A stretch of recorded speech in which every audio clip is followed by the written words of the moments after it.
इस वीडियो का उद्देश्य किसान आंदोलन और किसी भी पार्टी या विचारधारा का समर्थन या विरोध करना बिल्कुल नहीं है। वीडियो में दी गई सभी जानकारी विभिन्न साइट्स और वीडियोस के माध्यम से इकट्ठा की गई है।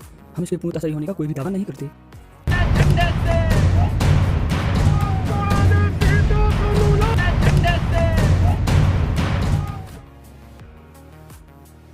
नमस्कार दोस्तों, आजकल किसान आंदोलन देश का सबसे गर्म मुद्दा बना हुआ है।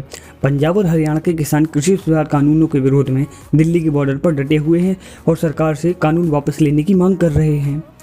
अब सवाल उठता ये है कि आखिर क्यों किसान कृषि सुधार कानूनों को वापस लेने की मांग कर रहे हैं। क्या वाकई कृषि सुधार कानून किसानों के लिए नुकसानदायक हैं? क्या किसान आंदोलन सही है? किसान आंदोलन के बारे में अपनी राय बनाने और आंदोलन का समर्थन करने से पहले सारी बातों को गहराई से जान लेते हैं।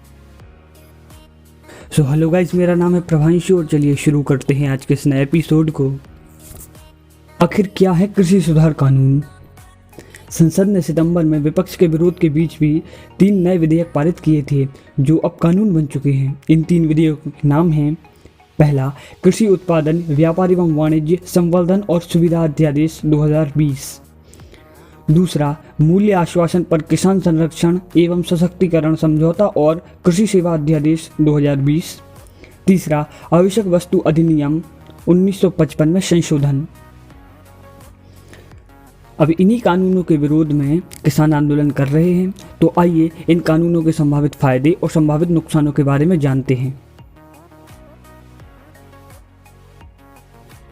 अगर इन कानूनों के संभावित फायदों की बात करें तो सरकार ने उसके मुख्य 4 फायदे बताए हैं। पहला, इस अध्यादेश से किसान अपनी उपज को देश में कहीं भी बेच सकते हैं, किसी भी संस्था या किसी भी व्यक्ति को बेच सकते हैं।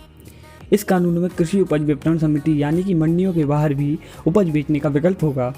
इस व्यवस्था के जरिए सरकार एक देश एक बाजार की बात कर रही है। दूसरा, प्रधानमंत्री मोदी जी ने किसान बिल पर बोलते हुए कहा कि सरकार पहले की तरह ही किसानों से धान गेहूं की खरीदी करती रहेगी और किसानों को न्यूनतम समर्थन मूल्य यानी MSP का भी लाभ मिलता रहेगा। तीसरा, जिस तरह मंडियों में व्यापारियों की संख्या कम होती जा रही है उससे किसानों को नुकसान उठाना पड़ता है। किसान पहले अपनी मंडी के बाहर उत्पाद नहीं बेच सकते थे और यह नियम देश के अधिकतर भागों में था। इससे किसान व्यापारियों के मोहताज बन जाते थे और किसानों को कम दाम पर भी अपनी उपज उन्हीं व्यापारियों को बेचनी पड़ती थी। परंतु अब वो इससे मुक्त हो जाएंगे और देश में कहीं भी अपनी फसल बेच सकते हैं। चौथा, सरकार के अनुसार इससे कृषि क्षेत्र का GDP में योगदान बढ़ेगा। संभावित नुकसान: विपक्ष के अनुसार इससे मंडी व्यवस्था खत्म हो जाएगी जिससे किसानों को काफ़ी नुकसान होगा और व्यापारियों और बिचौलियों को लाभ मिलेगा। वो किसानों से औने पौने दामों में उपज खरीद लेंगे जिससे किसानों को घाटा होगा। दूसरा, मंडियों में काम करने वाले लाखों व्यक्ति बेरोजगार हो जाएंगे तो उनका जीवन यापन कैसे होगा। तीसरा, न्यूनतम समर्थन मूल्य यानी MSP भी समाप्त हो जाएगा। सरकार की माने तो इससे किसानों को भी फायदा है। नए कृषि सुधार कानून कृषि क्षेत्र में क्रांति ला सकते हैं। इससे कृषि क्षेत्र का GDP में योगदान बढ़ेगा।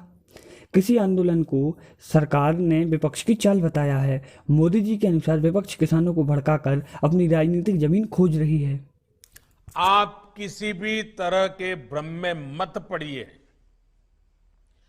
इन लोगों से देश के किसानों को सतर्क रहना बहुत जरूरी है। किसानों को और प्रदर्शनकारियों को इस बात का डर है कि न्यूनतम समर्थन मूल्य खत्म हो जाएगा। प्रदर्शनकारी सरकार से न्यूनतम समर्थन मूल्य पर लिखित आश्वासन चाहते हैं। साथ ही नए कृषि कानूनों को वापस लेने की भी मांग कर रहे हैं। प्रदर्शनकारियों ने दिल्ली को घेर रखा है। उन्होंने दिल्ली के प्रमुख 5 एंट्री पॉइंट्स को भी ब्लॉक कर रखा है। प्रदर्शनकारी दिल्ली के जंतर मंतर पर प्रदर्शन करना चाहते हैं पर उन्हें अभी तक दिल्ली में घुसने की इजाज़त नहीं मिली है। प्रदर्शनकारियों ने पानी की बौछारें झेली, आंसू गैस के गोले भी उनका इरादा डिगा नहीं पाए।